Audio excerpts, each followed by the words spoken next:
Hello ladies and gentlemen, this is Potato Strong back on Final Fantasy VII.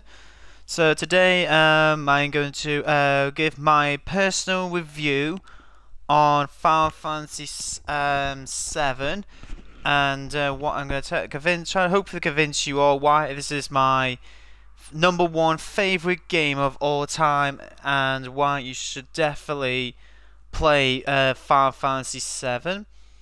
So let's start with the review, ladies and gentlemen. There obviously will be spoilers discussion. But this game has been out since '97, so I think we all know this game well enough now of spoilers or anything.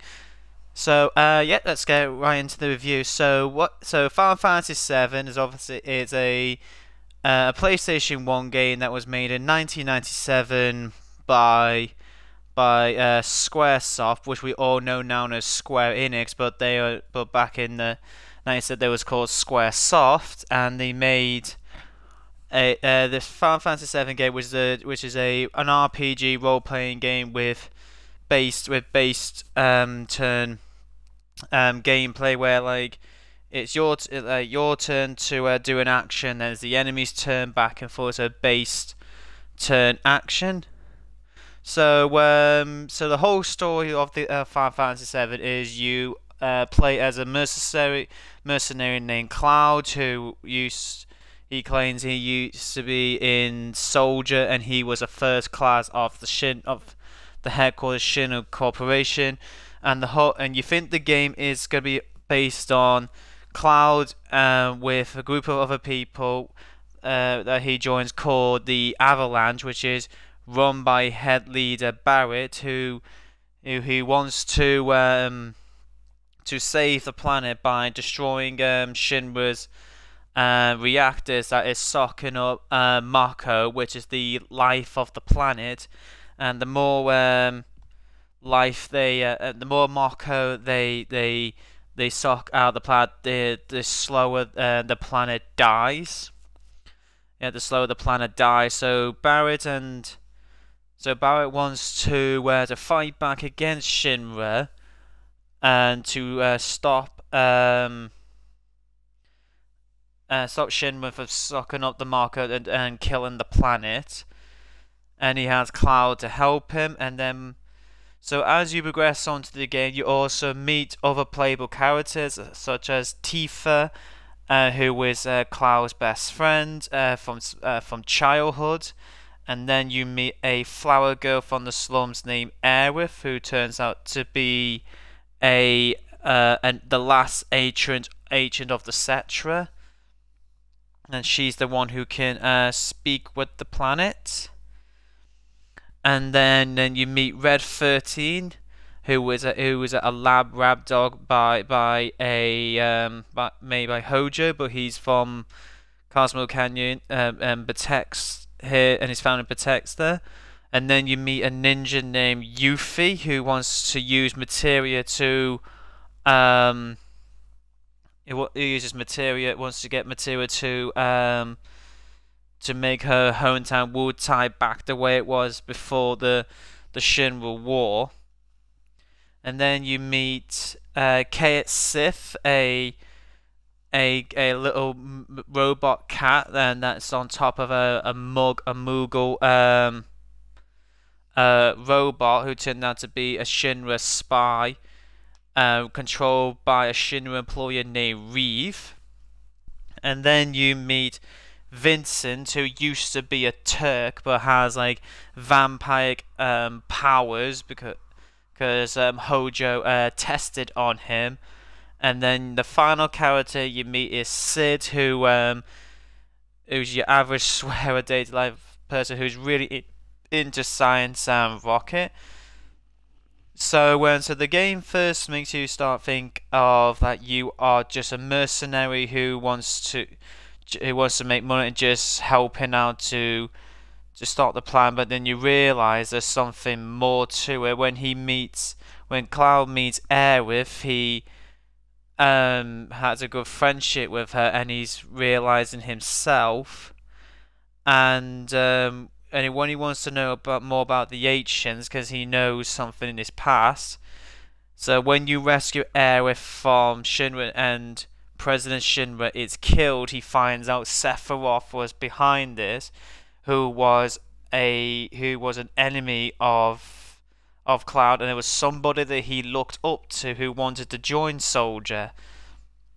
So once Cloud finds out Sephiroth wants to destroy the planet, it becomes a journey to for Cloud and the gang to stop Sephiroth and Shinra to save the planet, no matter what. And there's when you go for the story, there's so many like sub stories and plot twists and stuff like that, and it's just the story just never ever gets boring once you're going through. And then you start learning more about the ancients, you learn more about Cloud's past and the rest of the characters' past. So the more you play the game, the more you're starting to understand the story as it unfolds. So the game took me about a month to complete. So the gameplay wise, so how does the gameplay work? So gameplay is based on turn-based action of RPG. You build up your characters' levels and materials levels by fighting enemies, by getting into random combat. So you get into your random combat and you have to fight enemies to get experience points so your characters can level up, and AP so your materials can level up. And some characters have strengths and weaknesses. Like Cloud, he's more better at the front, but when he's at the back, he's weaker. But while as Barrett, because he has guns, which is long range weapons, he can be your long back character. So it's easy to know which characters are your advantage and disadvantages in certain battles. And then you have a new feature which was called a limit break, where when your character limit break gauges, they can do a special attack. They can do a special attack on enemies. They can do more damage or help your allies, depending on the characters you have. So in total, you have 9 characters in total.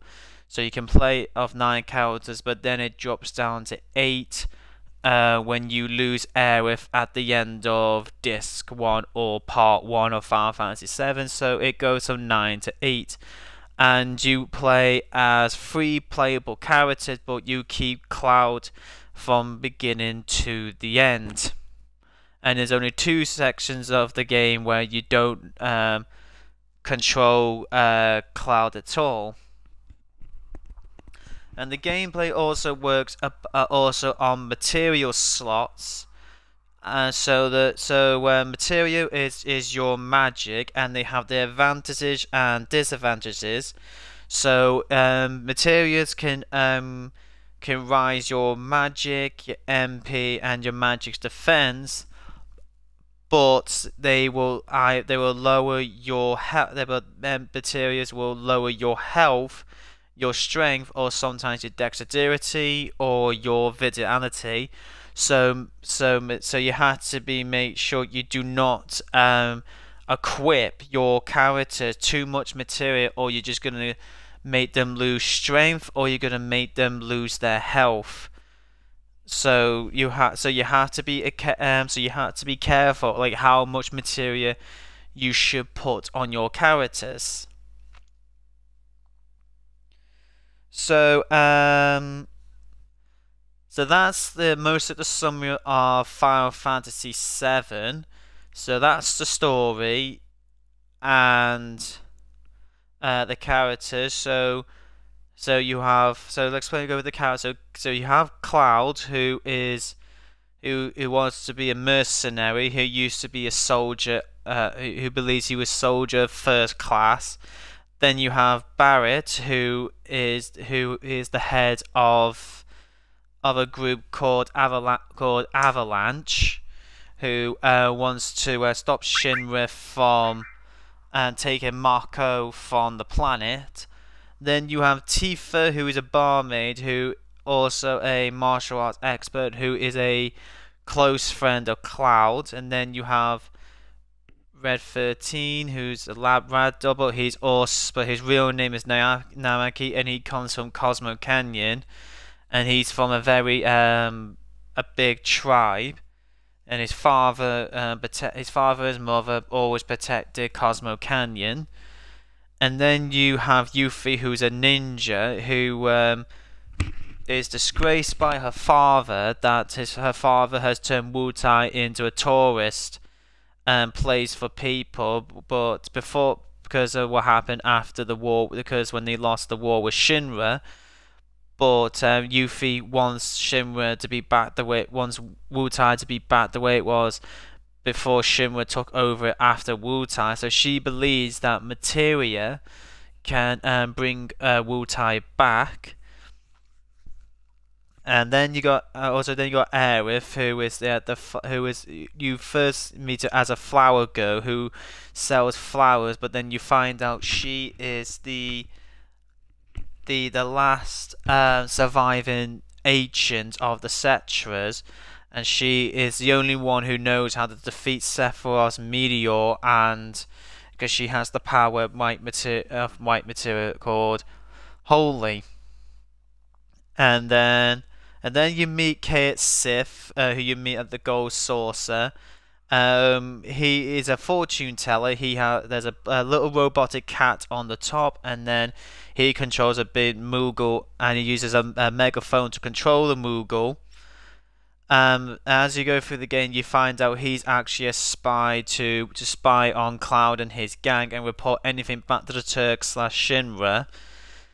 But the way he saw how how Cloud and his allies how they sacrificed their life for the planet without pride or anything, he decides to become a double agent against Cloud and his men, and Cloud and his allies, and now the Shinra. So, but as you start learning on, Reeve decides to go be more on Cloud's side, and then you find the game KSF is actually controlled by Reeve from the Shinra department, so you find out he actually is Reeve.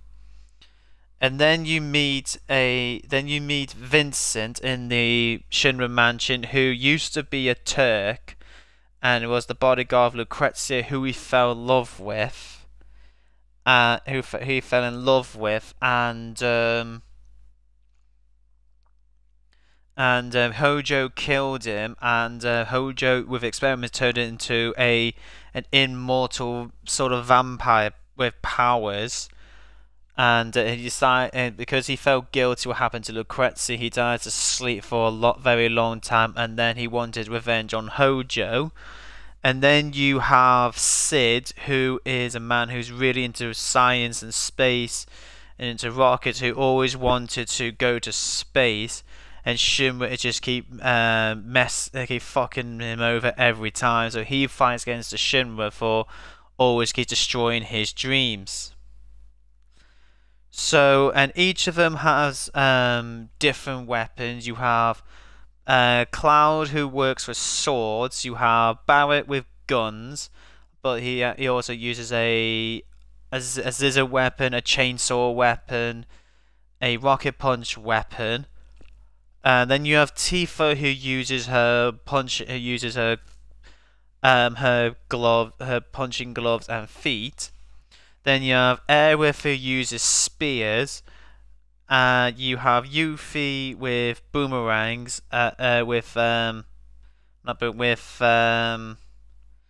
shurikens, but like the really big ones. Then you have Red, who uses like clips. I think there's some type of clips. And then you have Kate Sith, who uses a megaphone. And then you have Vincent, who also used guns. But originally in development he was gonna use katanas, but they swapped it to guns instead. And Sid uses spears. So the enemies that you face against, with again with all very interest, you go against President Shinra, who is the head of the Shinra, and he just wants pure who's a head corporation. He just pure evil. He just wants to rule anything and to control, manipulate people. You have his allies. You have Palmer, who is the head of the head of the Space Corp. Then you have Heidinger, who is the head of the weapon development, and then I think Scarlet, I think, is the same. And then you have Hojo, who is the head of scientists, and he's the father of Sephiroth, and who's the one who gives Genova cells to Cloud and others. And then you have Rufus Shinra, who is the son of Shinra, and he becomes the president of Shinra Corporation. And then your two biggest villains is Genova and Sephiroth. Genova being an ancient Cetra that came from space, landed on Earth, and she planned to wipe out the planet and to kill all the ancients. But the ancients did manage to defeat Genova. They managed to defeat her. The ancients did.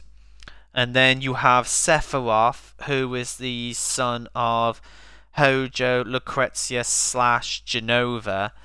He was affected with Genova cells, and once he found out that he is the son of Genova, he believes that he should be the one to rule the planet and his mother. So he goes on a massive murdering spree and planning to kill and destroy anything in his path and become the one ruler of the planet. And then you also found out another character called Zack Fair, who Cloud looked up to while he was in Shinra, and it was Zack who Cloud took his memories from after when Zack died. It caused Cloud to have his memories all muddled up, and he fused Zack's memories and Cloud's memories with himself. So you have like Cloud's past and Zack's past into his own mind. So he becomes Cloud / Zack. So that's I think that's most of the summary of Final Fantasy VII there. But one with the story, the gang found out Sephiroth and wants to release a powerful black materia called Meteor, which will destroy the planet and leave a massive hole. So Genova, with the power of disguising, she disguises herself as Sephiroth, and she's trying to lead Cloud to the reunion where the real Sephiroth is, because everyone believes Sephiroth died in the Nibelheim, and Cloud takes away, kills Sephiroth for destroying his town and killing his mom and hurting Tifa. So once Cloud gets rid of Sephiroth, but we all thought he died, but he didn't. So Cloud gets tricked by Genova in the form of Sephiroth to take him to the reunion where Sephiroth can control Cloud by Genova cells into his body, injected by Hojo, to release the black materia Meteor. Once that happens, Cloud and the gang must find a way how to destroy Meteor, and that is from Aerith white material called Holy, which she prayed to Holy before she died. And as in the game, the Holy and the Light Stream work together to destroy Meteor Ore, thanks to Aerith's powers and wisdom of being an ancient.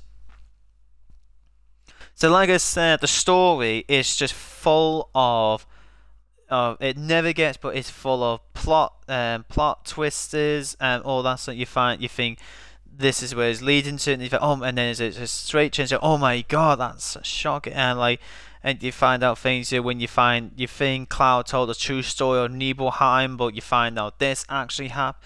It's just so much like going on. So as the combat, also you have boss battles as well. The boss battles are more tougher, and they have higher HP, whatever. Some have strengths, some have weaknesses, so you need to somehow exploit against the bosses to work out how to destroy them. If you have not leveled up nor anything, you will have tough time with bosses, so you have to make sure you do come prepared for bosses.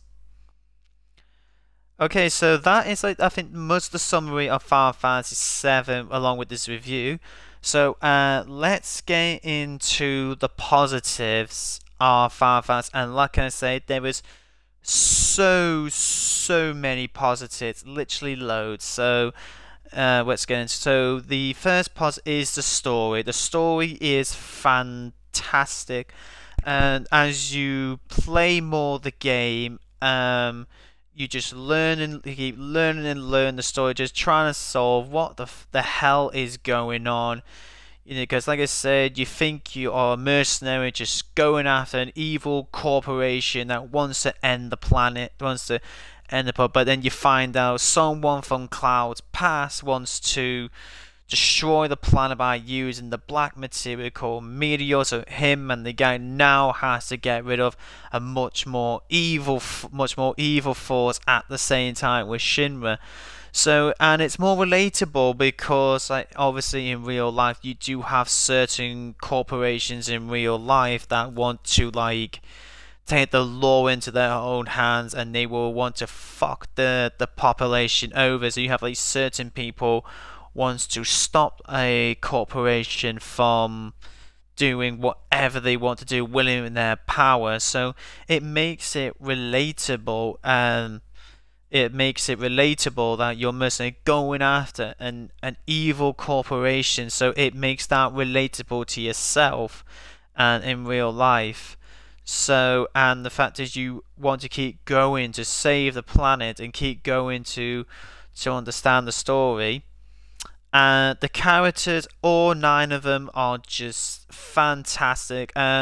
I know some people are 50-50 with Cait Sith. They call him, some say he's like one of the worst Final Fantasy characters. He's literally useless and one of the worst, but I disagree. I think if you understand Cait Sith better and you play it and understand his strengths and weaknesses, I think you will probably take him away from the useless, because I think he has more positivity than anything.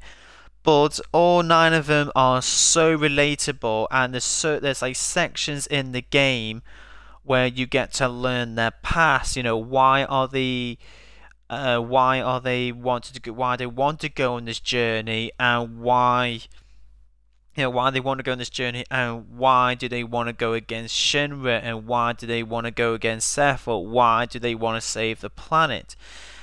Each one of them has a perfect reason, and in sections they just focus on that character, you know, explaining why are they against the Shinra, why do they want to save the planet. So you have Cloud, you know, the reason why he's against the Shinra, because they fucked him over, because they covered up the Nibelheim, because he looked up to Sephiroth, and when Sephiroth destroyed his hometown, they killed his mother, attacked Tifa, and when Shinra killed his best friend and somebody looked to Zack Fair, he just fucking lost it and just and he remembers Zack wanted to be a mercenary, and he promised to be his living legacy and to have his memories and his honor. So he was wanted to fulfill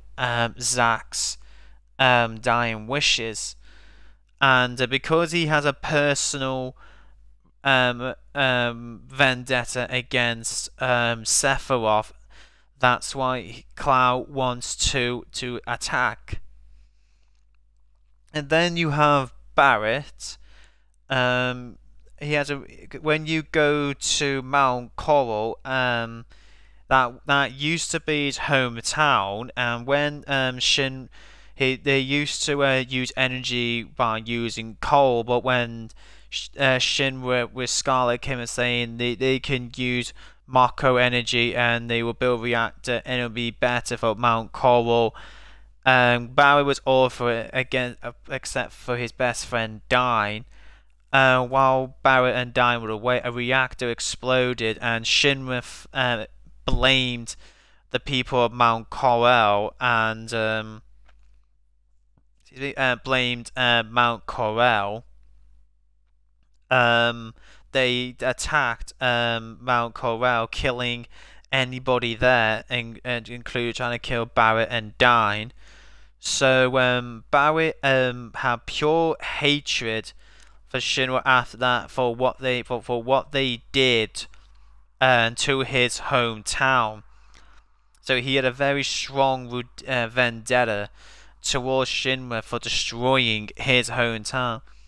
But luckily he managed to save Marlene, who was Dine's daughter, because Barrett lost his wife. She was ill at the time, and Barrett, for having the Mako reactor, would hopefully raise money for better medicine for his wife. But obviously Shinra killed her and the rest. So as you go along the story, Barrett realizes that having a vendetta against Shinra against his for what they did to his hometown and destroying the Mako reactors, he realizes he was doing it all wrong. He felt this is a way of getting back at Shinra, for what they did to him. But he was killing a little bit of innocent lives, and so he realized I'm just got a hateful vendetta, and that's why I want these Mako reactors destroyed. But what his true reasons is, he wants to make sure Marlene is always safe, and she will have a better future. So that's why he wants to save the planet, to make sure Marlene has the best future ahead of her and is always safe. And then you have Tifa, because she is a close friend of Cloud, and knows the true story of Nibelheim. When Sephiroth attacked her hometown, he killed her father, so she hated Shinra, she just hated everything. So she wanted revenge on the Shinra and Sephiroth for taking everything away from her. So that's why she decided to go on this journey, Tifa, for Shinra, as they're taking everything away from her.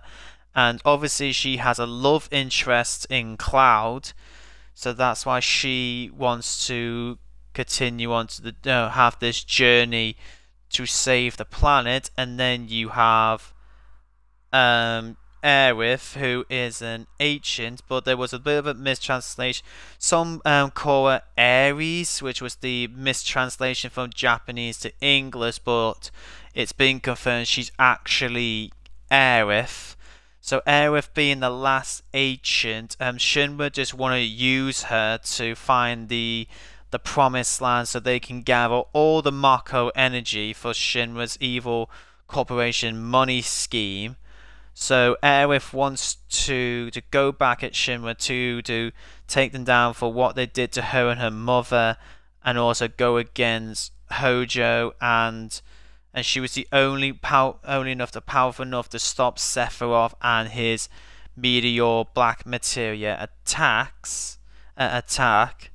Then you have Red 13, who wants to do anything to protect the people of Cosmo Canyon, because that's how him and his tribe has always been. His father and his mother, he had like father problems. He thought his father abandoned Cosmo Canyon, leaving his mother to die, but his grandfather Bugenhagen showed his father is actually a hero, and still to this day he still protects Cosmo Canyon. So he wants to fulfill his father's wishes and be the strong Nayaki of Son of Seto. So that's what's nice about in some characters.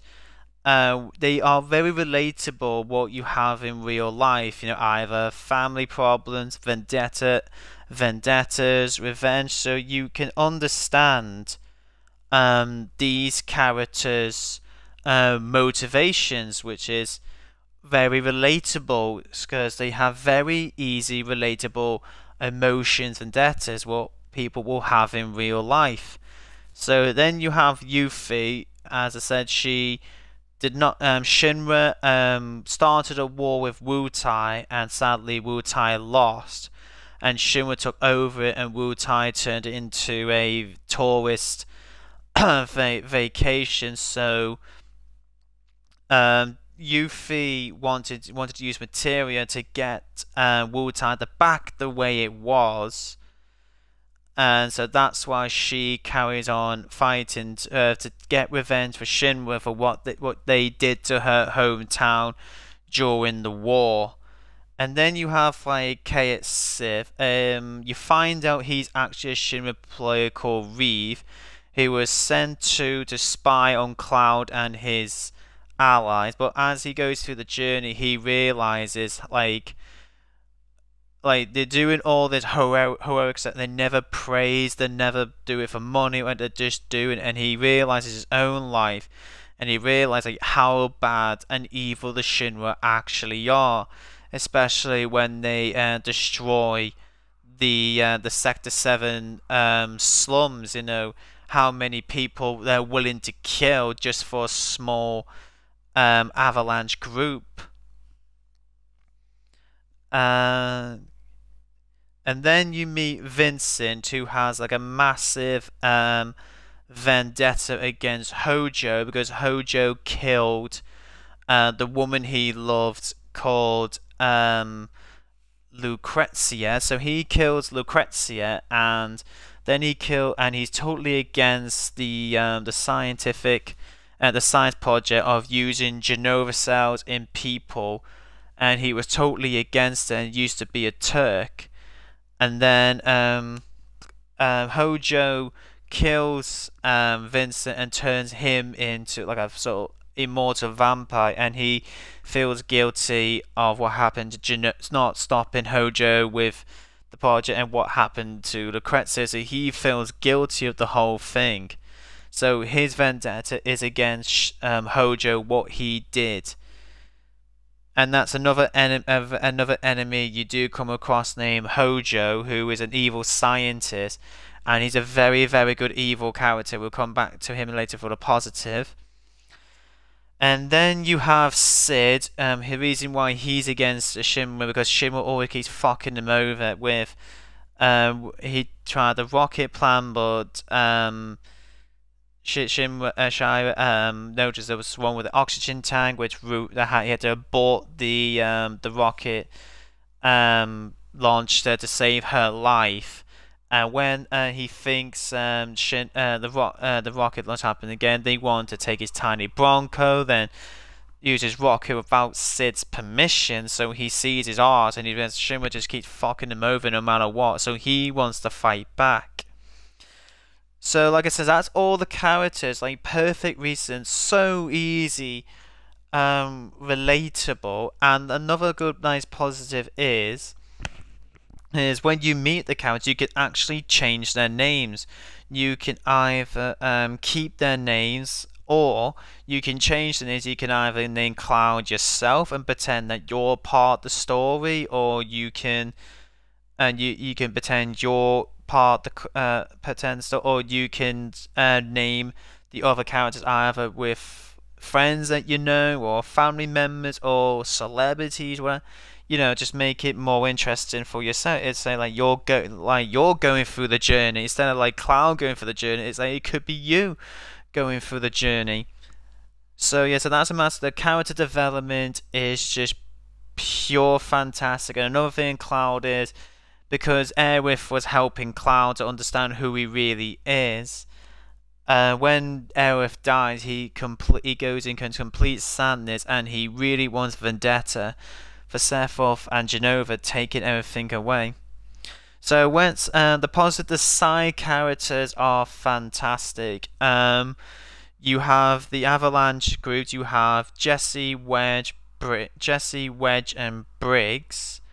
They are very interesting. So they didn't get much development this time around, but they're very still relatable. But I've seen the remake; they are more flashed out in the remake. So the villains, they are all fantastic. I think so far the best villain has to be Sephiroth and Hojo. I mean, Hojo is a complete annoying fucking asshole the way through. He just annoys you every time he comes on. He just annoys the fucking shit out of you every time. Everything he does, because he's the reason why Sephiroth is born. He's the reason why there's monsters. He's the reason why there's so many Sephiroth clones. He's just really an absolute disaster of incompetence.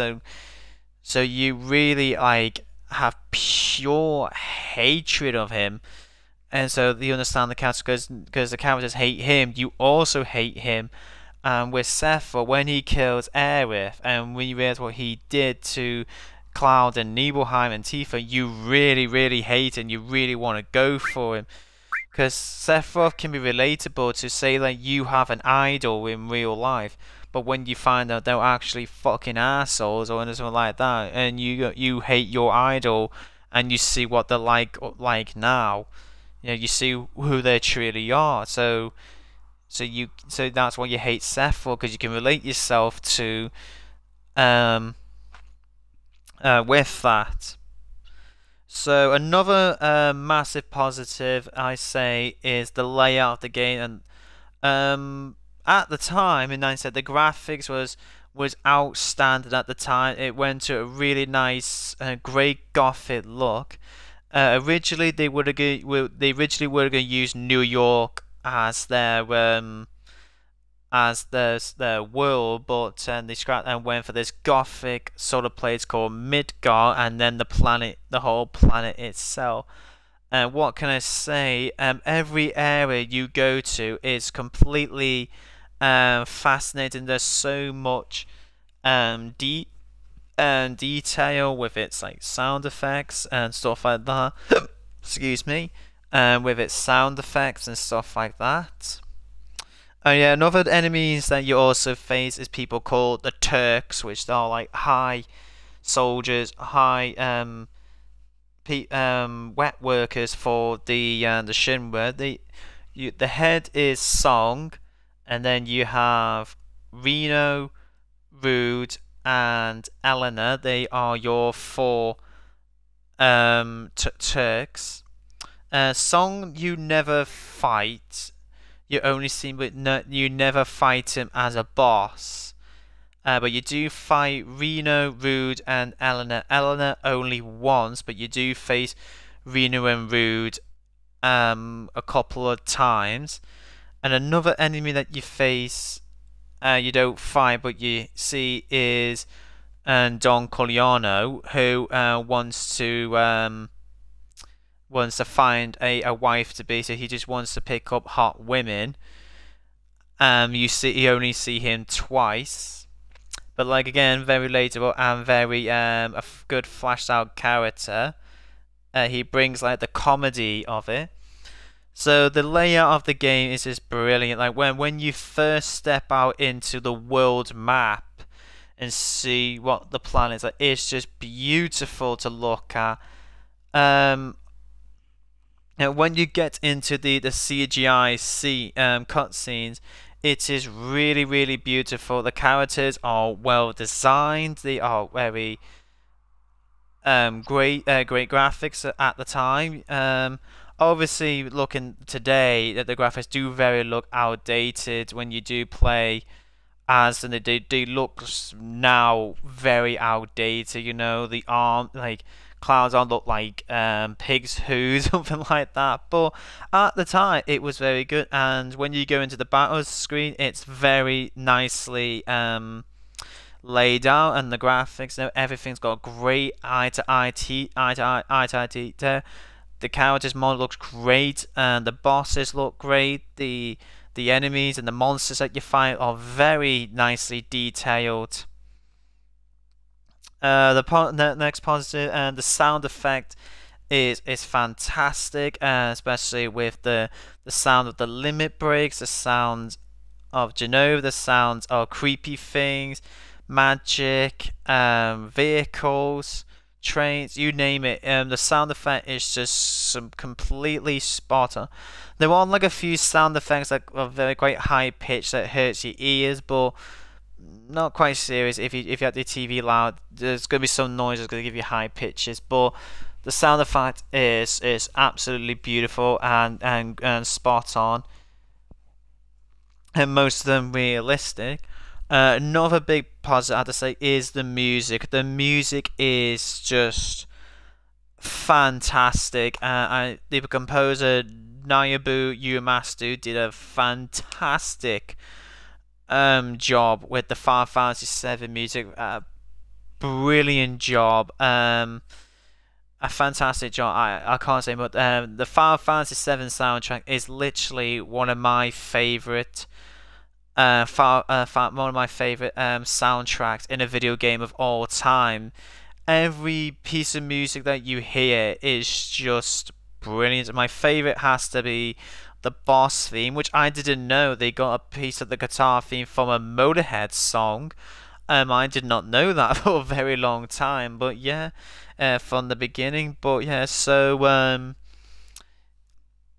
yeah, but brilliant and fantastic. The soundtrack is, especially its main theme when you go into the world map for that. I think it's just, I get shivers and goosebumps every time when I walk through the world map, and you just hear the main theme just playing. It's just absolutely beautiful.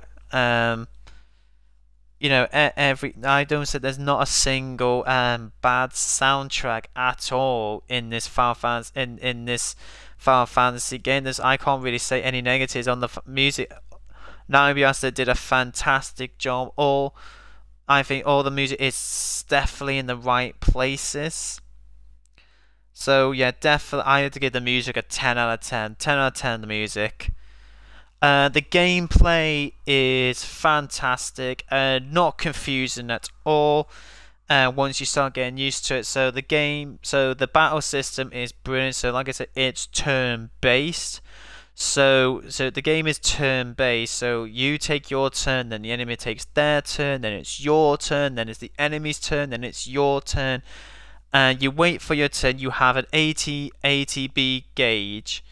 When that fills up, that's when your character can take a turn either to attack, with either use physical attack, or use magic attack, or use magic healing, or use items.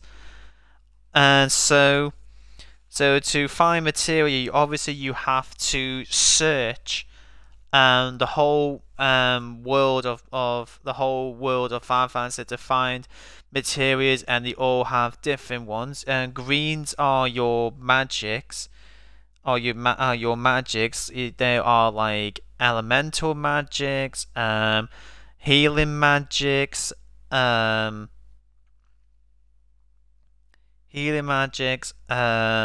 effect magics. yeah, effect magics and stuff like that. So like you can have your cure, your revive, you need or attack like elements like lightning, and the materials get better with AP. So so say like lightning, you have lightning 1, but when you get to 2 stars, then you have bolt 2 next star, bolt 3, and when you've mastered, you've then it becomes you get a new lightning born, and that starts the beginning. Then you have your red materials, which are your summoners. So the summoners, you cast summons, and they all have different elements and different attacks. So your weakest being the Chocobo / Mog to all the way to Knights of the Round.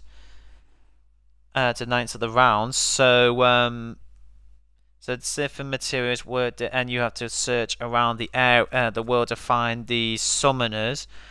They can be great in battle if you know which characters are weak against the summoners that you have, but you can only cast them limited time depending on how many stars the materia has. And then you have your yellow materials, which are your command materials. So they do different commands, so you can use to either sense enemies, or mine, which is copy attack, what was used previous. You have throw, coin, manipulate your enemies. You have mind, death blow, which causes critical attacks, and morph. You can morph enemies into different items. So yes, so they're your yellow ones, and then you have the blue ones. So you can that was like all HP absorb, MP absorb, elemental. So they all like were and you can connect them with other materials. And so when you have weapons and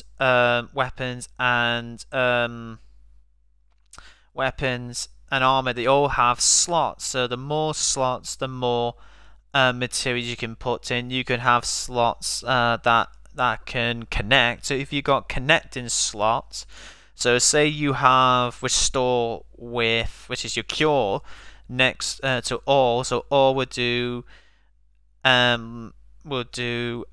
all damages, or heal, or on the feet, instead of doing one at a time.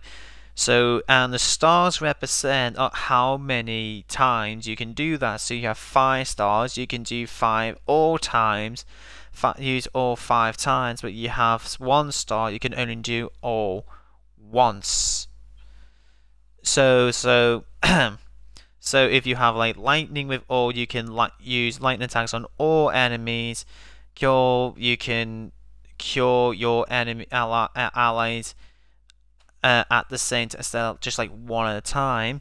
Or if you have elemental, which is elemental, if you have it in your weapon, so if you have fire with connected elemental, your character would do fire attacks. If you have fire and elemental in your armor, then you will be defended, and the damages decreases in your armor, and the higher the stars, the better the attack, the stronger the attack, or the better defense against that elemental. And there's like a final attack, so if your character dies, they can spawn with a final attack, or there's counter, which your enemy will counter an attack, and there's magic count. There's like so many. And so because there's so many materials, you can just come up with so many combos in it, but you have to work out which those materials works with what. So because some works, so if you have 4x cut with counter, it doesn't work, or you have enemy skill with counter, that doesn't work either. So you need to work out which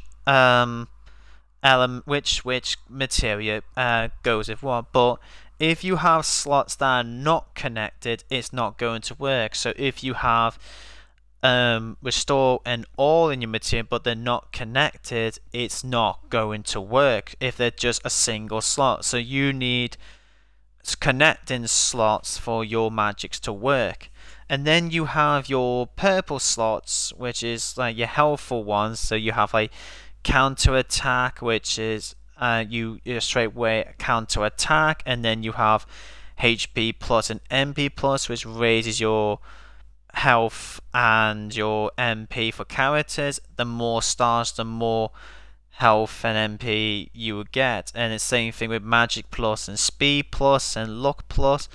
And then you have long range, which will turn your characters pushed back to long range. Back to long range. So those are your materials. And then you obviously, I mentioned the limit breaks. So the limit breaks are your character's strongest attack. You have a limit gauge bar. It fills up when your characters gets attacked. When it's fully gauged, that's when your character will use a limit break.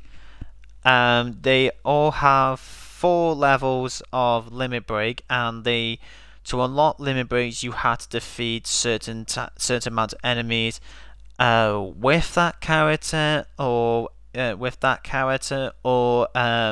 some of you had to use a limit break a certain amount of times.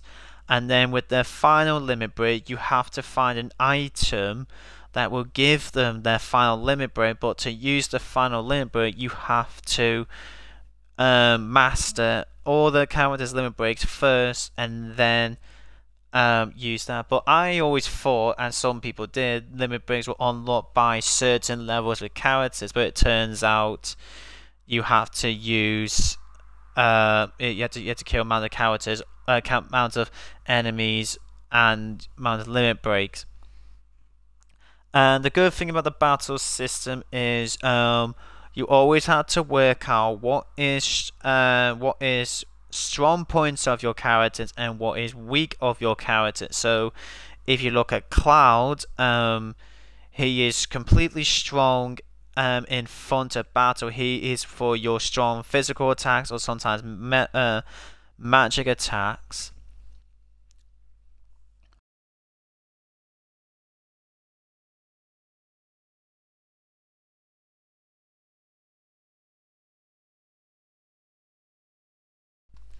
So, but the weakness with Cloud is he can't be a long range attacker, because if he's pushed back, he will gain less damage, but he will do less damage. So you have to put him at the front. Which the good news for him, you'll do more damage, but he will gain more. But if you equip the long range material, that will sort out. But yeah, so your characters work out from depending whether you're either front of battle or long from battle. So if your characters are in front, so they will do more damage, but they will gain more damage from the enemies and bosses. If you push back, they're long.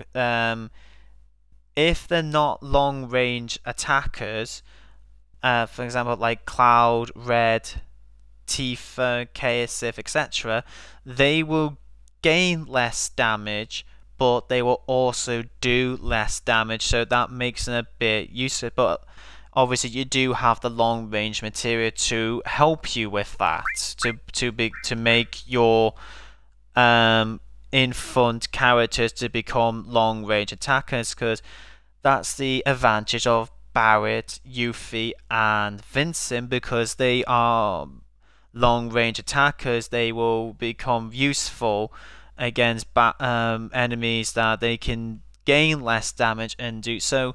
So that's what's great with the battle. You can work out what is the strength of your characters and what is the weakness of your characters.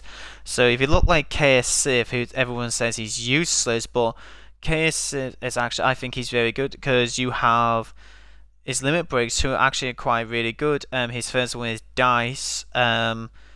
the more levels you are, if you go to level 6, he will throw 6 dices, but it's still based on luck. But then he has slots, and there's so many. If you have 3 randoms, he would do a toy box with different damage. If you get, I think it's 3 stars, he would do the Mog Dance, which does Mega Elixir on all characters. If you get crowns, it's the small soldiers. If you have 3 bars, it's he will summon a random summoner, completely random. If you have 3 hearts, he would do Lucky Girl, which will boost the luck chances of your character to do critical hits. And then you have Growth, which makes Chaosif emerge with the 2 characters, and he becomes huge, taking in all of their health and MP. And then he has the best limit break of all in the game, which is Game Over. If you connect Chaosif's face, you will use Game Over, which can kill any boss and enemy in the whole entire game. In the whole entire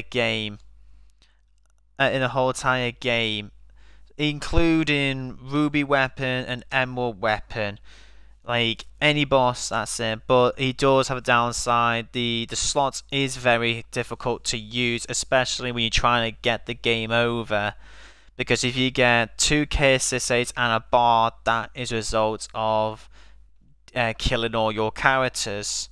So, but if you work out his slots, how they work, then he becomes a very, very useful character. You can easily kill off Ruby and Emerald Weapon with no trouble. And the villains are fantastic. So we're going to in the battle. Yeah, not to say the battle sense. Not anything. And you have to visit shops. So obviously to get characters better weapons, or you have to steal some certain enemies to get better weapons or armor. So and the game always tells you what the armor do different armor have different effects, or how many slots do they give you better defense or give you better magical defense. Also in the game, you can use items. There are so many different items you can use, and they're scattered around everywhere. So you can have sources which you can boost up your character's stats. So either power source boosts up their strengths and stuff like that. So you always want to look out for sources. And obviously all characters have ultimate weapons. All of them easy to find, but I wish the game could have told you what how those ultimate weapon works. Not like finding out for yourself. You know, you're trying to work out, okay, what do the ultimate weapons do? Right. So let's go into the bosses. Like I said, the bosses are fantastic. The boss theme is just top notch. I really love the boss theme. There are quite a few bosses that are too easy, or like they could have done better. Say like I know the Scorpion Guard is meant to be the first boss. I think they could have programmed him a bit better as a first boss, because quite easy, and his attack, when he raises the scorpion, all you gotta do is just wait and that's it. So I think he is a very not the best boss, the Scorpion Guard, but I know in the remake they did improve the Scorpion Guard. But like I said, but he's still a rememberable boss. But like I said, none of the bosses are boring. They're all rememberable in their own ways, and they all have like different tactics how to defeat them. They have their strengths, they have their weaknesses, and you have to work out which characters are best to go against the bosses, what magics, stuff like. it's like so much to do. It's like that's the brilliance of the game. It's like the battles are based on yourself. You know, like how do you take on the battles? Do you want to take on the battle just using magic or using physical attacks, or are you more of a healer, or are you more of attack? So these battles are just like on your own determination, or like how you want to take it forward. Are you a mixture, or like it's like a mixture of, are you a bit of like magic, defense, magic, healer, and so yeah, so the cutscenes are brilliant. The cutscenes are worked by text boxes. The writing is lovely. You can always clear for it at the top. It always tells you who is talking. So, and the characters make moving during the cutscenes. I think the cutscenes are beautiful, along with the animation of the characters. Yeah, a bit, and like and it's nice. There's no voice, but I like it that if you want to, you can add your own voices to the character. So you can use your normal voice on Cloud, pretending you're Cloud, like your voice is Cloud's, pretending to be you or whatever. So yeah, and you can like determination your own ideas, what voices you think those characters will have. So you can be creative, which is nice. You can be creative with those characters. You can imagine what voices you think they would have, until then you find out from the film and later Final Fantasies. But it's nice. Yeah, Hojo I think is brilliant. Okay, yeah, I mentioned he's a most annoying villain. The game ends perfectly. You find out that the venture that your clan and the others went on was a massive success. They defended the planet, stopped Sephiroth and Genova's plan, so it was brilliant. And like I said in the story, there's so many twists and turns and everything. It's and also we have the most memorable moment in video game history, which is obviously Aerith's death. Because we lost her so early, and she was just a favourite of ours because she had one of the best limit breaks, Great Gospel, which gives your enemies instability for like I think it's like 30 or 40 seconds. You can't hurt by health, by physical or magic, and she fully heals your characters with HP and MP. So yeah, so when that happened, it just shocked the whole gaming industry and broke so many hearts.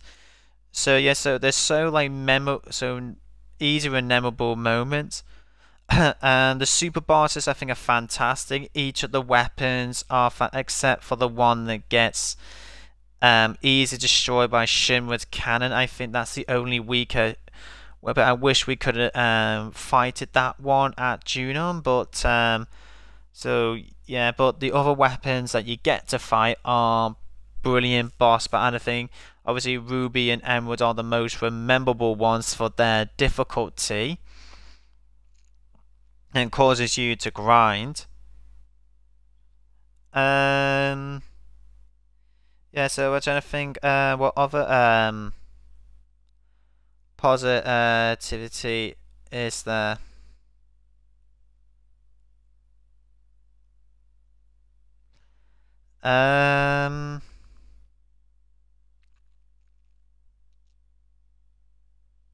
Oh yeah, the chocobos. I think the chocobos are really cool. Obviously there's like a side mission where like you can get like a golden chocobo which can take you everywhere. So once you work out the chocobo breeding, you can get different chocobos with different abilities. So blue chocobos can run on rivers, green chocobos can run on mountains, and you have a black chocobo that can do mountains and river, and then you have the golden chocobo which can run anywhere. They can get, and that you need the gold chocobo to get you the Knights of the Round materia. So yeah, there's like so many secrets in the game. Yeah, there's so many secrets there. The chocobos, I think the music theme is great and how they look is brilliant.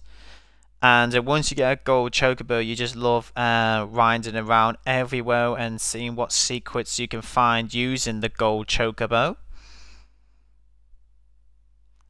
Yeah, and a good positive thing is every character's section of their story is perfectly explained. You have like different side stories or main stories where like it explains the characters' background. I think their background stories is perfectly done so you understand the characters what their background is and why they're fighting. I think the like Barrett's background to Mount Coral, Red 13 showing his background, telling his background. You know, he has resentment against his father, and he resents against his father, and then not Yuffie's background, but you have a side quest with her where she steals your materia, and you have to go over to Wu-Tai to get it back. To get it back from her, but Don Corleone kidnaps her, you need to rescue from Don Corleone, and she gives you your materia back thanks to the help of the Turks. But there's another side mission you can do. You can climb the Wu-Tai Tower, and you have to fight Yuffie's dad to get Yuffie to redeem herself to her father and to her people, and trying to convince her dad that Wu-Tai needs to be the hometown that how Yuffie wants it. And also when you complete that, you get all creation, and then with Vincent you get his backstory. When you find Lucrezia in a cave, you learn his past when he was a Turk and his relationship with Lucrezia.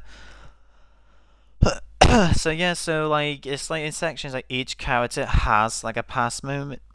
Also, was one of the first games that brought in a dating point system, which is really nice. So depending how you go on for the story, you can date 4 people at the goal source. So you can have Aerith, Tifa, Yuffie, and Barrett.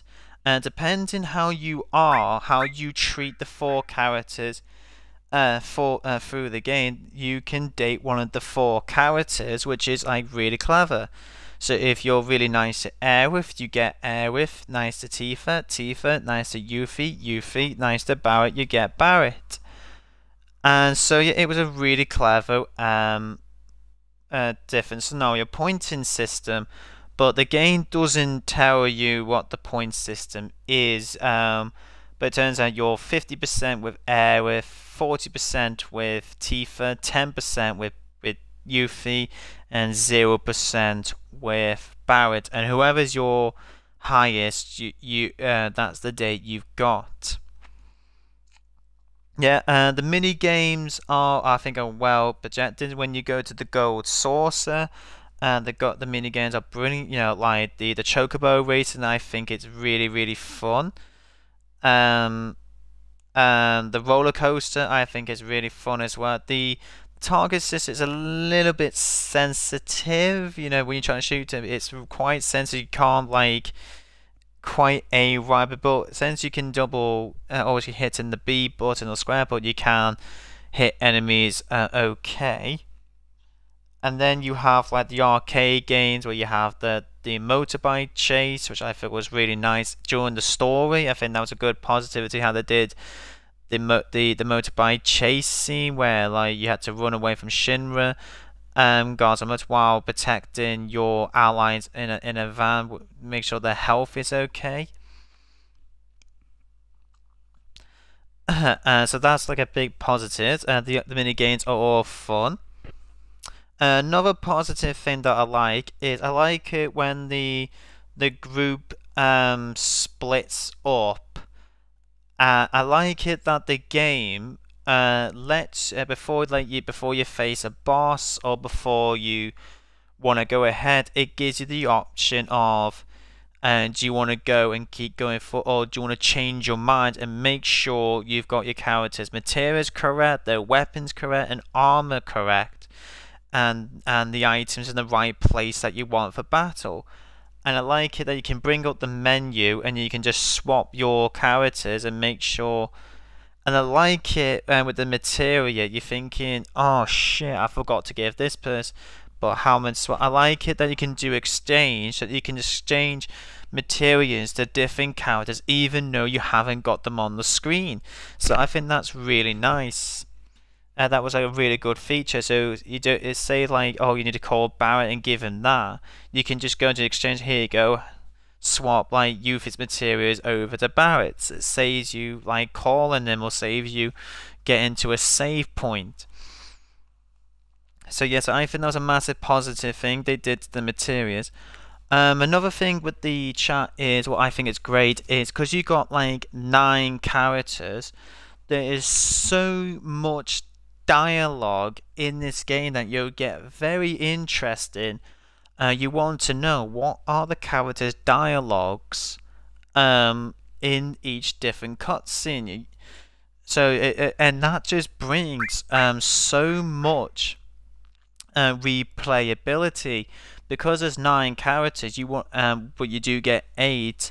There's so much playability, and you want to like replay, say like when you discover Nibelheim, and you say you got Cloud, Barrett, and Tifa. But then what if your next playthrough? Then you've got Cloud with Kaosif and Red, or Kaosif with Yuffie, or you got Yuffie and Tifa. So there's just so many like cutscenes, and you're thinking, I wonder what this person say in this scenario. And then you want to replay the game again.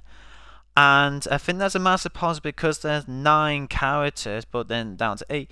There's so much playability. You want to keep playing the game, and you just want to try out and play the game from beginning to the end. To see like how do you think you do? So obviously you do start with just Cloud and Barrett, then you go Cloud, Barrett, and Tifa, then you got Cloud and Aerith, and then you go to Cloud, Barrett, and Tifa again, then Red's involved. But when you get into the world map, that's when characters starting getting very interesting.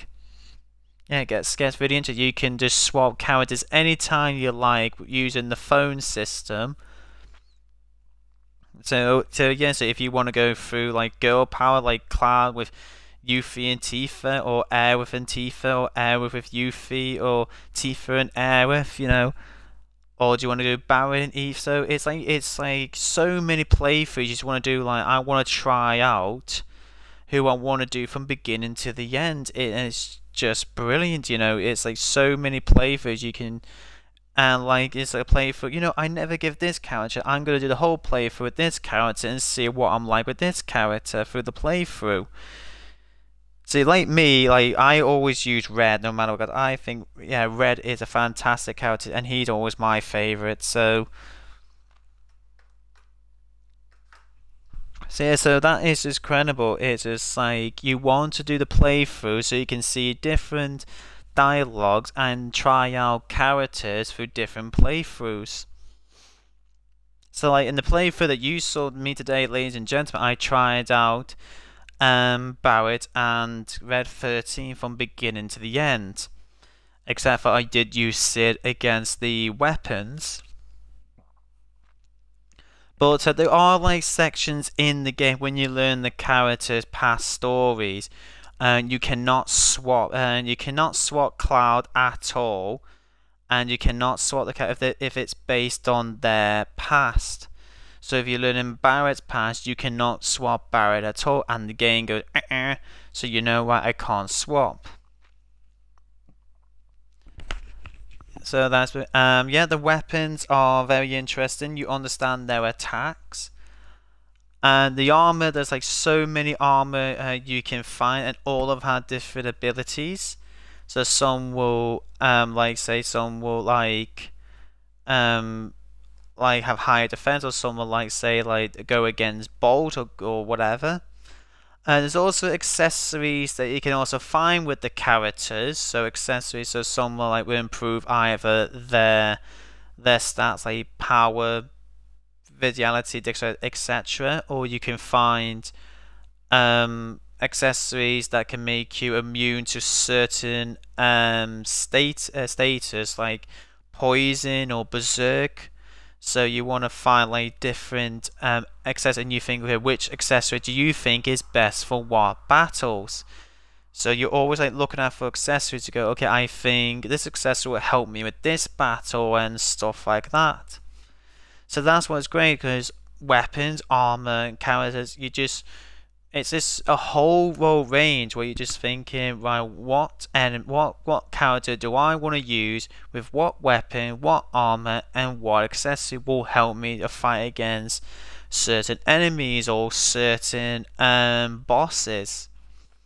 Because how all each enemy and how all each bosses work differently. More positives. I think the Buster Sword is really nice, and I like it. The game always opens with the prelude. I think that's always nice, and so the prelude it's always nice to open up to. Yeah, and just a massive pause. I like it how the whole story it is just like based on like incredible relatability. You know, the story is relatable, like I said, going after evil corporation or the feeling, going for the emotion of loss or the emotion of vendetta or emotion of serious life problems. So, and it hits those problems like spot on in real life, and you can. That's how it makes each character so relatable. They've done a fantastic job with that, making things like what is relatable in real life. Let's see, any more. Yeah, good thing, another positive is you can have so many slave then, sorry, save slots, and there's so many save slots that you can have. It's up to 10, and you can save up to, let's have a look, 15 slots per save. So you can just save like so many. So if you want to like save a game, like you got one gameplay for you got these characters, you got one playthrough with these characters, or like you think, right, I want to play the game, I want to do a section, but I just don't want to lose if I get it wrong or whatever. So yes, it's like really nice. What other part? I think other parts. I think some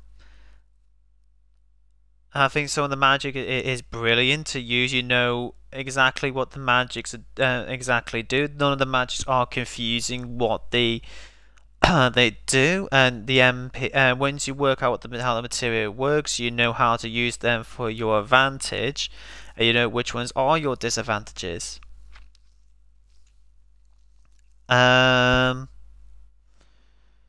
Trying to think what other positives there are. Because, like I said, there's just so many positives. I think how Cloud moves around, how you move your character, I think it's like really good. I like the thing that you never get confused, you know, where you're like, it moves nice and slow, you can move it fast or nice and smooth.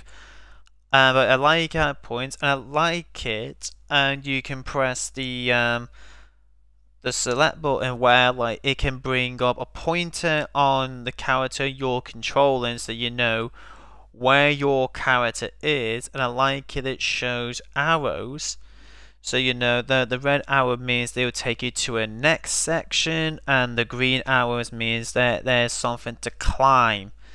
So that was like really nice. You can have the options. You can have the option to turn it off if you want to be explorer. You don't want to know where edges are, what things to climb. But if you say like you get stuck, like where do I need to go, where's a climbing point or something, you can use the help guide where it points to where cloud is, and it tells you that is an exit point. This is an exit entrance point to a next part of that level, and this is somewhere you can climb. So I think that was like really good. And I think it's like a nice mix of genre. You've got a bit of nice comedy in it, a bit of sadness in it, so the emotions are all there. So yeah, and the exploration is brilliant because there's reason to explore, because you need to explore to find weapons for your characters, to find materials, to find items, armory, accessories. So there is reasons why you should explore. And each enemy is on a purpose, because some of them you can steal certain weapons or armor from them, or items, or morph into better items. Okay, trying to think any more positives. Loading is brilliant. There's not a lot of loading in this game. It's just like you're in a section and it loads just like that. If you're on the PlayStation, if you're on a dirty disc, that can be a problem. I did have a problem with that on the PlayStation 1, but since it's an Xbox, different. But loading is never a problem this game. Yeah, so I had no problem with load. I did not have a crash at once in this game. I didn't have a problem crashing at this game. I didn't have any crash or anything. So that is brilliant. So the loading times, it's not there. So that is a massive positive. It's just you're in a section. It's there in seconds. You're not waiting a minute or 2 minutes for like for a level to load or anything like that. It's just in your face. It's like you're in that section, there it is. World map, there it is. Everything just loads and completely fast.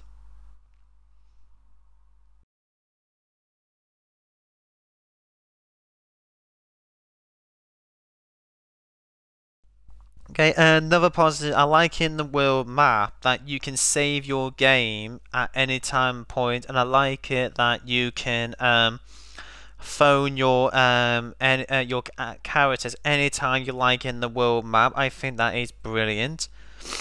And when you go into areas, I like it that you need to find a save point. So you can find a save point. That's when you know. So you clearly know what a save point looks like. And another positive thing is the tutorials are nice. You got a tutorial that explains how material works, and there's like 2 sections in the game, one in the Sector 7 slums.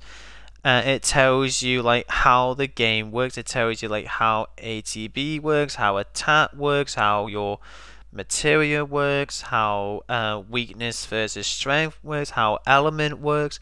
So if you're a beginner, you've literally got a whole massive room in the Setzer and the Junon area where the soldiers are, that tells you like the whole tutorial of like how the game works. So that is brilliant. And the opening scene is brilliant. You know, like it gets you straight into it. You like, oh my god, I went straight into a mission. This is like an exciting beginning. So how they start the game is brilliant. I like it on the health system as well. I like it when your character is yellow. That means you know they're near death. I like it they show a sign of injury, like the near death. So when they're yellow, the characters like show that they're near death. And I like it how red it definitely explains death. And same thing for MP. When MP is yellow, that tells you you're nearly out of MP. So yeah, so the colours are fantastic. So white means you're always okay, yellow means you're in danger, and red means you're over.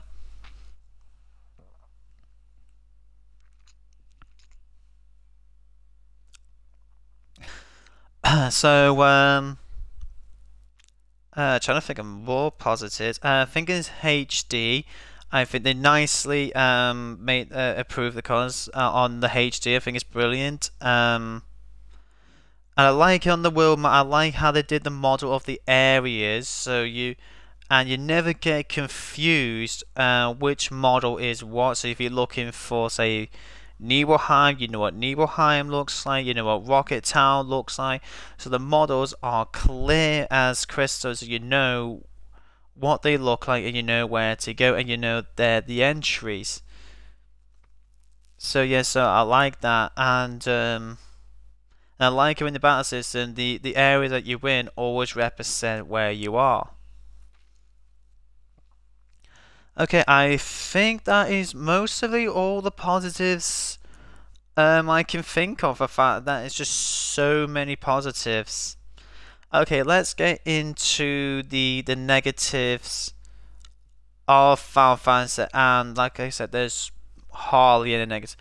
And the first negative I give it the HD has done is it's only just the HD, but the HD's done is this thing called is that, which gives you it always refills your character's health and always refill your character's limit bars and your MP. It's more like the easy mode. If you're like a hardcore player like me, you're gonna hate this one. You're gonna hate this because it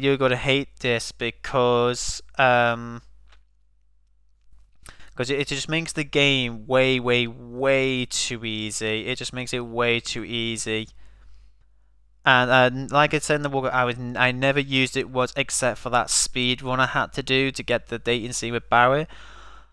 But yeah, like I said, I don't like it at all. I understand why it's there. It's so that it can help beginners, or if you're stuck on a certain section because you didn't level up. That's why. Oh yeah, so another positive is leveling up. You can see why the importance of leveling up, because if you don't level up, you're going to struggle against enemies, or you're going to struggle against bosses. So this game clearly clearly tells you need to level up. You need to level up your characters. If you don't, you will struggle with this game. So yeah, so positive that you completely understand why to level up your materials, why to level up your characters. It's perfectly explained. And it's perfectly explained, you know which areas and which enemies gives you the best EXP and best AP. And I like it with certain weapons you can have double growth, and only Cloud and Sid can have double growth to give you more AP.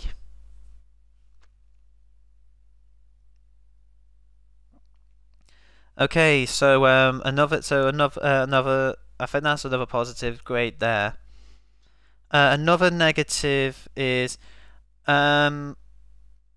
I wouldn't say the nitpick, but there's some parts you do have to be patient with it. You're gonna feel some parts are like slow, and you feel like, oh, can this just hurry up for fuck's sake? You are gonna tiny feel like, but that's like every Final Fantasy. So it's a tiny bit, just a tiny bit, but I like in this one you've got like an X3 boost, so that way you can go areas quicker, or say like you're grinded, you can use the X3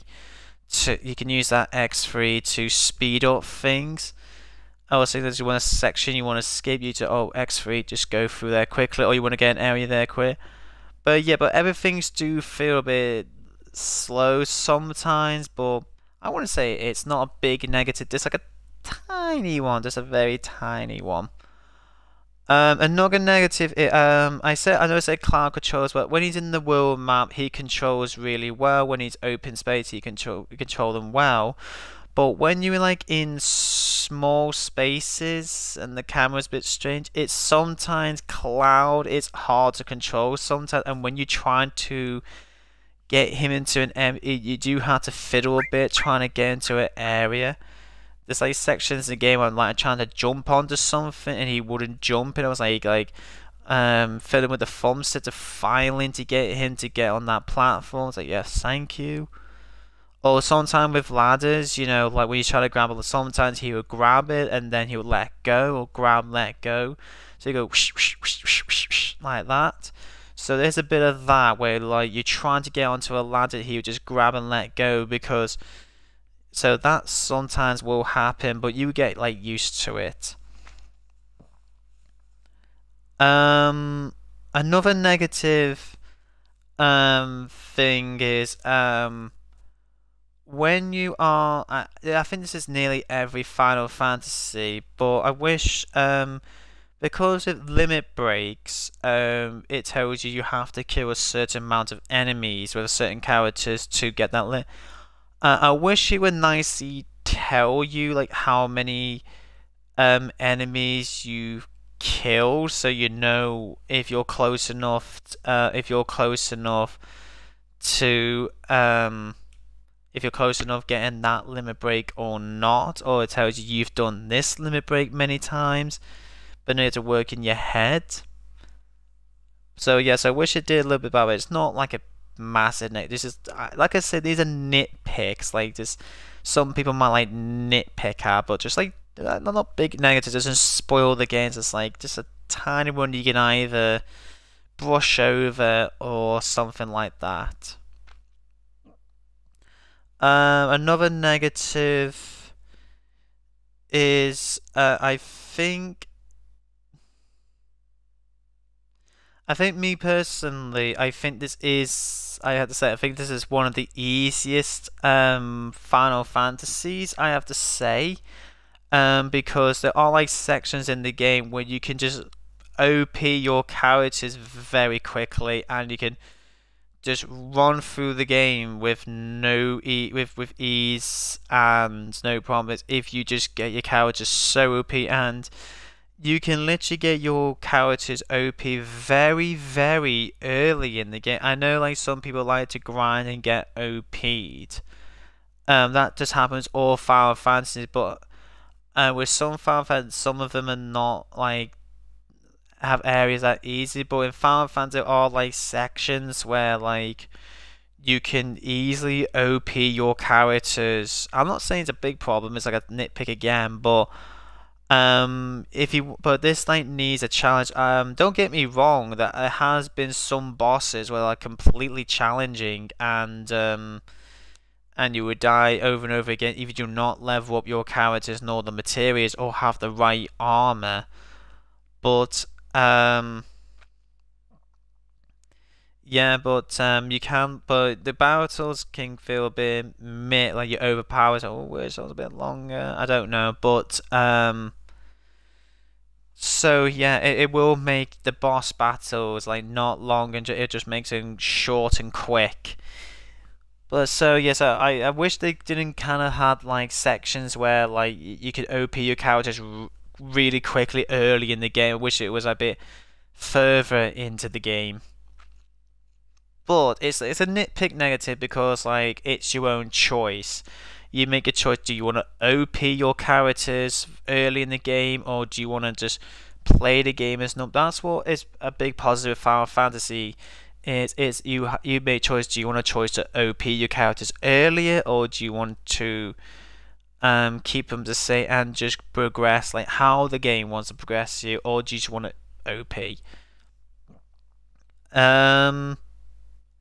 Another negative thing I think is certain characters limit breaks. I feel like some of them are like in the wrong places of the level. I think they should be in different level sections.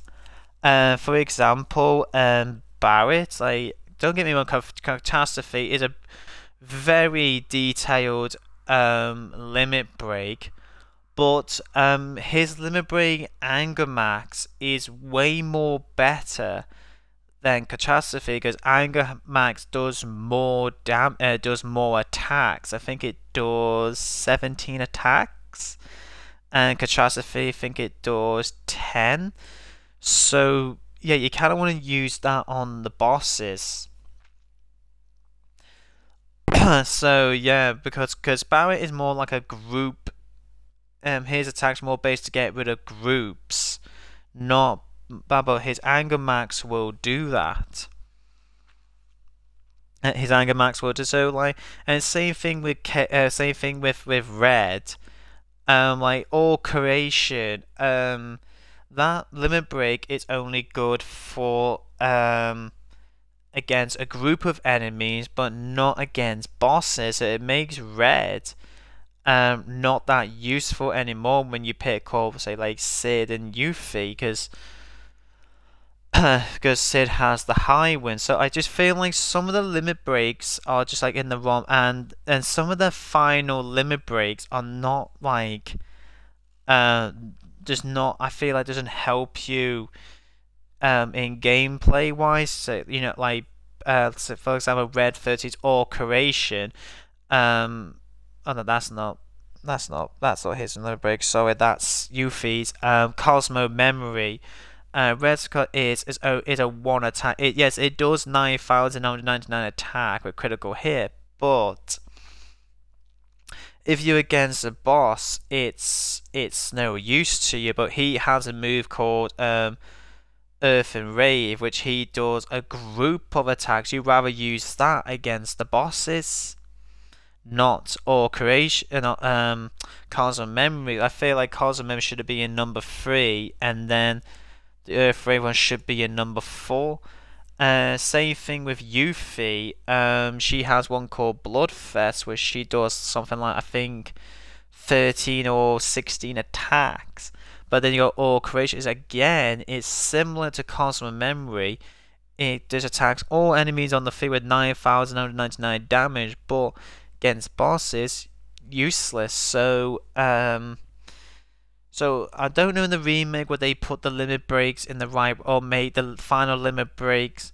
So yeah, even though, don't get me wrong, Cosmo Memory and All Creation is a very very well detailed, I think beautifully used, and you know where to use it, but it's not a great bot. I feel like it's not like it's a brilliant final attack, but it's not. It doesn't make those characters not useful anymore, or that limit break is not going to be useful against bosses.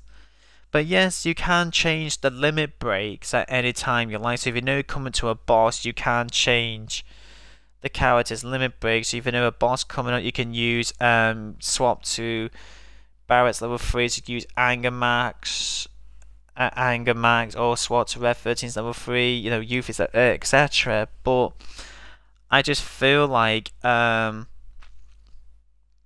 of the limit breaks final limit breaks could have been better, or like just feel like they should be in level 3 too, and that should be in level 4.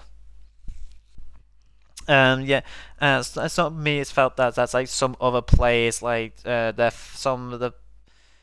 But don't get me wrong, Oni slash Perfect plays Yuffie's. I mean, Tifa's is fine. Loads of people. KS's slots is great but difficult to use, and then you've got Vince. Everyone says he has the worst limit breaks because he has one limit and you cannot control him at all when he has his limit break. If he turns into the creatures that he has, he is no longer controlled. So yeah, I said that's a bit of a negative there. Like some of the limit breaks, final limit breaks should have been a little bit better and should have been in a different number or done better, because like I said, Anger Max is better than Catastrophe, Bloodfest is better against All Creation, and I think it's Earth and Rave is better against Cosmo Memory. So yeah, and it's a shame really, because even though I love Red 13, but when you're given Cosmo Memory, yeah, it's useless against a boss or a one single enemy. It's because it's used for groups.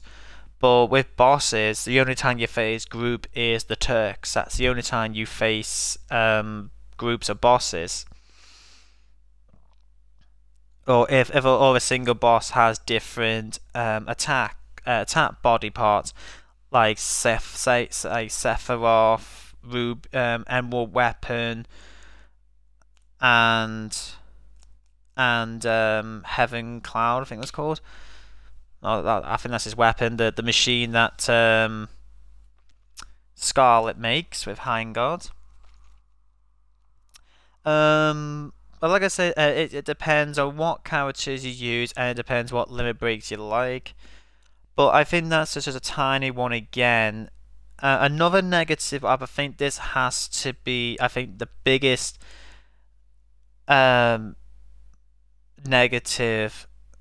Actually, I forgot that. I think another small. There are like a few stages of the game where it definitely just drifts a bit, and it causes a lot of back and forth and a bit of annoyance. Say like the icicle stage, that can be quite annoying because it's like a huge fucking maze.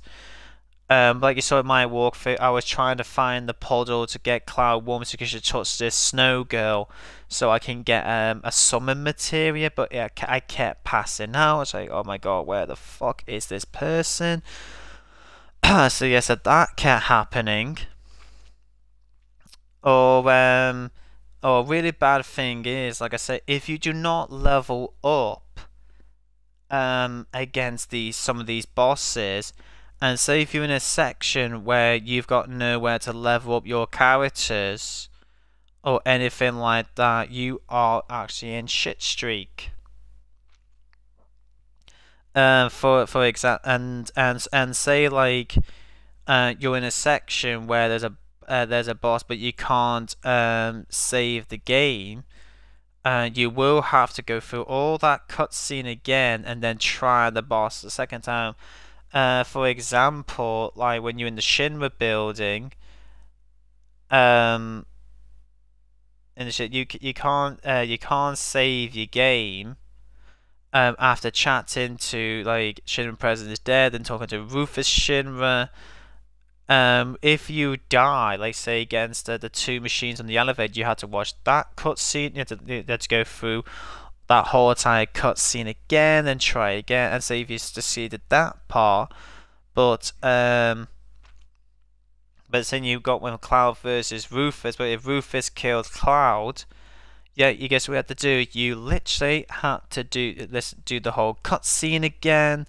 Then you had to try to defeat the two machines again on the elevators, and this time get Rufus. So yeah, so there are sections like that, and you're just like, oh, for fuck's sake. So yeah, if you don't have your right materia or you don't have leveled up properly, you are gonna have sections where you're gonna die over again. Cutscene. Same thing in the Temple of the Ancients. You've got the red dragon. You know, like you had to go through the whole cutscene of Seth explaining the meteor, then Cloud explain, then you get to the red dragon. When you die, if you die against the red dragon, you have to go through that whole entire cutscene again. Or if you go against the wall demons, is one of the most difficult bosses of the game. Yeah, if you keep dying from that boss, you have to level up. But Temple of the Ancients has got some difficult bosses, so that can happen. And if you're not leveled up properly, and the wall demon or a certain boss keeps killing you, you do have to restart the game from beginning to all over again. And this time you had to level up. So so that can be a problem. There's like sections of the game where like if you haven't leveled up properly, or haven't got the leveled up materials properly, haven't got the right armors or the right weapons, yeah, you will struggle against certain but and you would die over again. It's, oh, for fuck's sake. And like great, I think I'll start a new game and level up properly. Or like the Wutai side, I think that's the most annoying one because it does take all your material away, and you know how important they are. And say if you're struggling against the boss against Raps, and you can't kill Raps, and you're not leveled up properly, you haven't leveled up properly, or anything like that, or don't have enough gil to get certain items, you will struggle against Raps and probably the enemies around the Wutai area, and yeah, you just fucked, and you probably have to start the game all over again until you.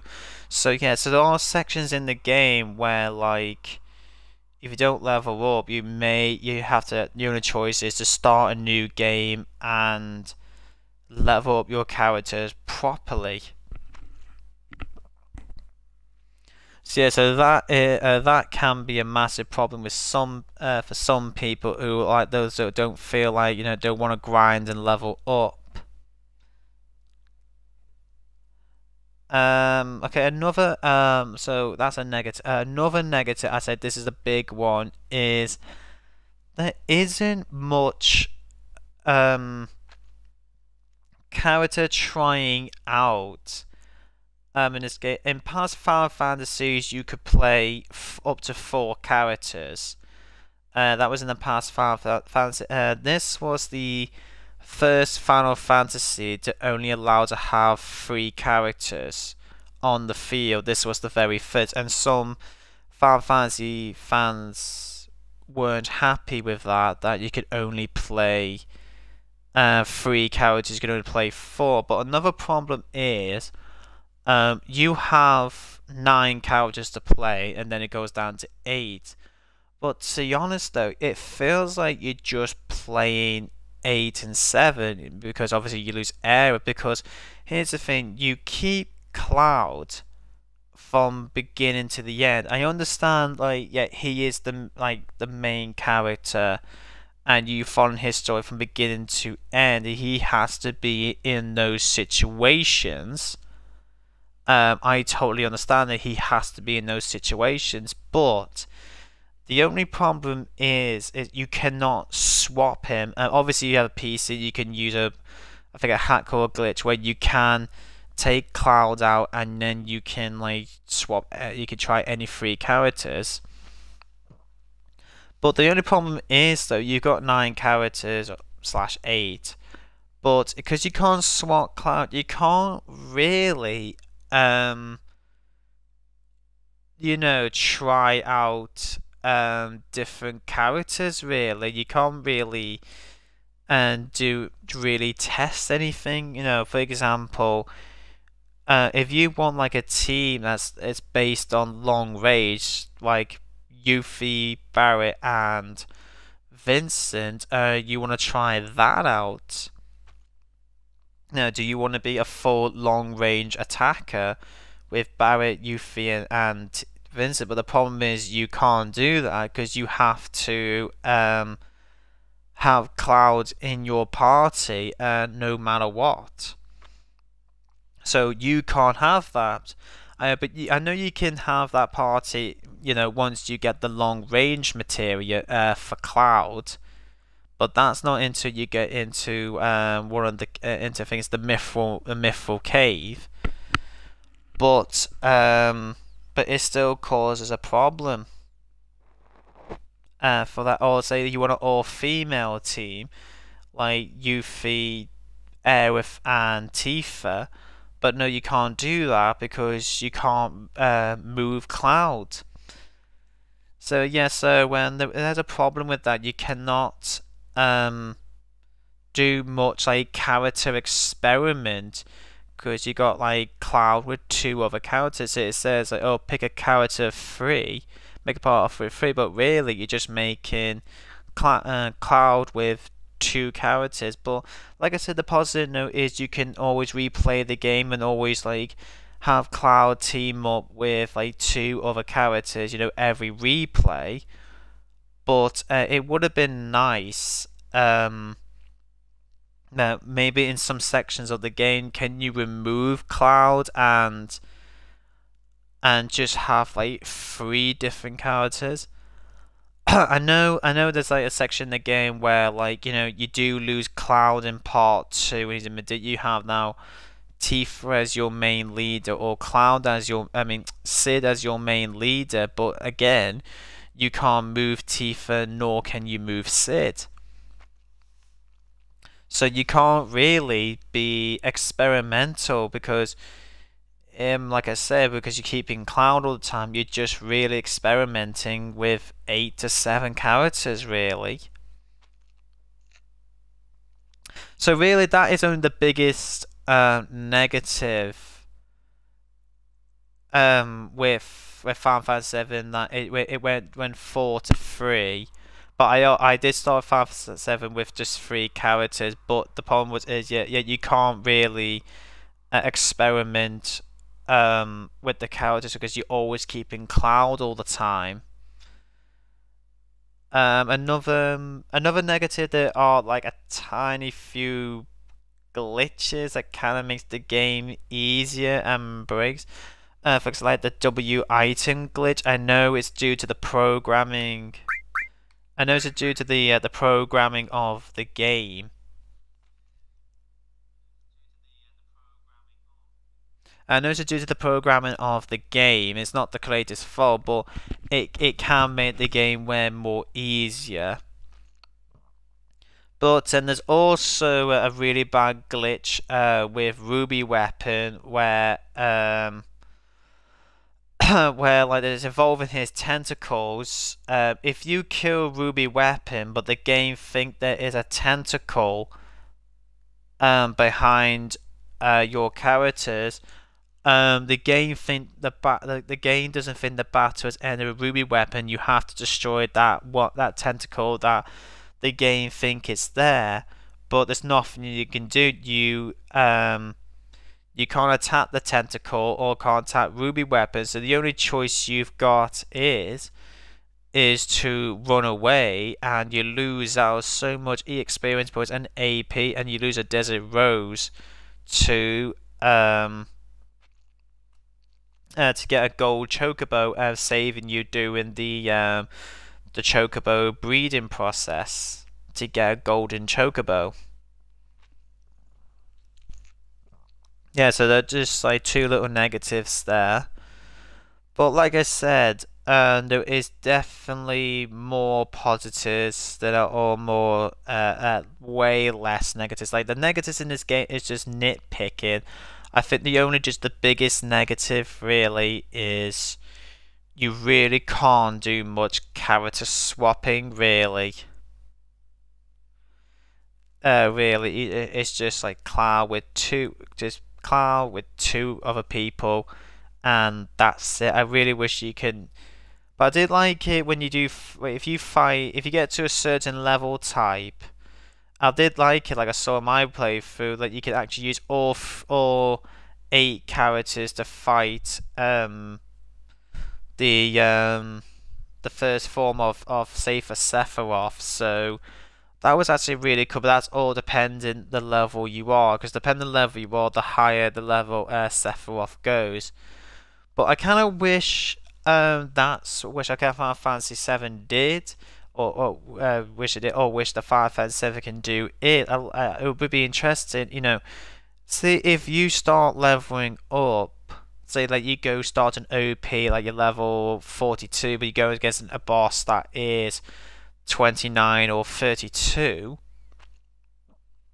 Really, I think the boss level should go up, like higher than you, if you're still trying to get OP, something like that, and that way the bosses don't feel like pushovers or just too easy. Yeah. So yeah. So another yeah, a negative thing to think of is with the armor. It does tell you, like I said, this will drain you against like lightning and so. But with the I think I wish the some of the weapons and armor, some of them will improve the characters either the dexterity, the magic, luck, not the luck. This is one, and some armor will improve like the the character state, but the game doesn't tell you. The game does not tell you that some weapons and some armor does that. It doesn't. You gotta work it out yourself. And so if you notice that yourself, but because you don't hardly ever look at your character stats, you don't even notice So it would have been nice if it did tell you like the armor improves, let's say improves 25 points on dexterity or 25 points, 30 plus either on your character strength or something like that on weapons and armor. Then you know, okay, so if I quit that one, that's going to improve my character's strength and either strength, magic defense, whatever. So yeah, because I didn't know that. I didn't know certain armor can do that. They can improve your enemy's stats. If you unquit them, the stats go down. Because it was very annoying for me during the source farming that I had to find out, oh, I need to equip a weapon so I know what is the character's actual stats, not improved ones with the weapons or. So yeah, that was a bit of a negative. I wish they could have like put a little information saying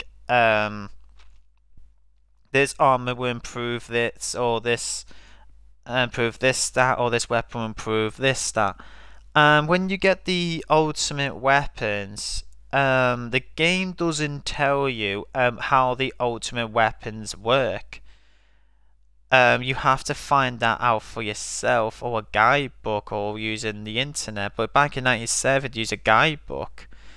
So I wish the game could have told you like what the ultimate weapons do, because like then you know like, oh, that's how the ultimate weapon works. For example, Cloud's ultimate works by the higher his health, the better the attacks. The lower his health, the less the attacks do.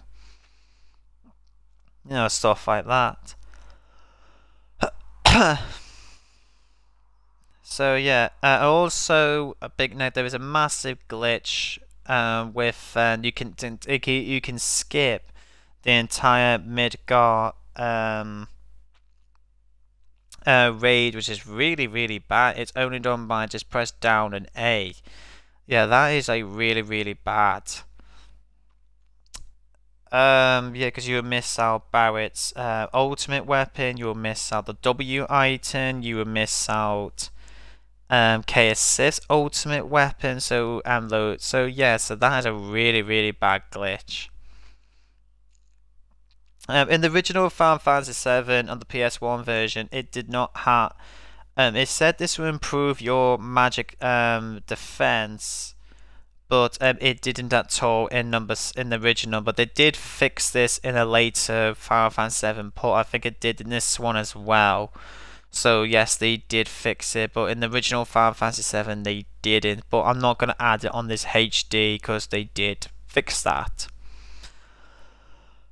So any more negatives? I think actually there is no more negative.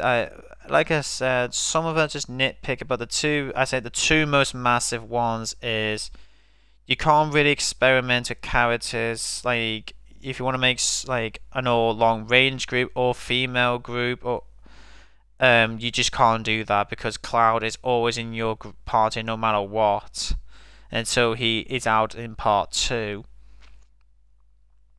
And also the big massive glitch with you can skip the Midgar raid. So yeah, that is actually the end of my review on Final Fantasy 7. But say 10 then, sorry, of Final Fantasy 7. So what is my rating of something out of 10 with Final Fantasy 7? Like I said, this is my favorite. This is my #1 most favorite game of my video game favorite of all time. I will always put this at #1 no matter what. And like I said, as a kid, I always just say punch. I still do punch, round behind with Cloud Celebration. That's another positive. I like it with the celebration that the characters do. They're very interested. Cloud's got the best one. So yeah, so the final result for Final Fantasy 7 is a perfect score of 10 out of 10. This game is a 10 out of 10, and it improves the Protect Destroy LMW Entertainment Show must buy badass approval, must have everything definitely get Final Fantasy. You will have the best experience ever you can spend. Like on this street, I spent a month on this game, but you can spend so many hours on this game. You just love the characters, the stories, the enemies, the gameplay. You will love it all.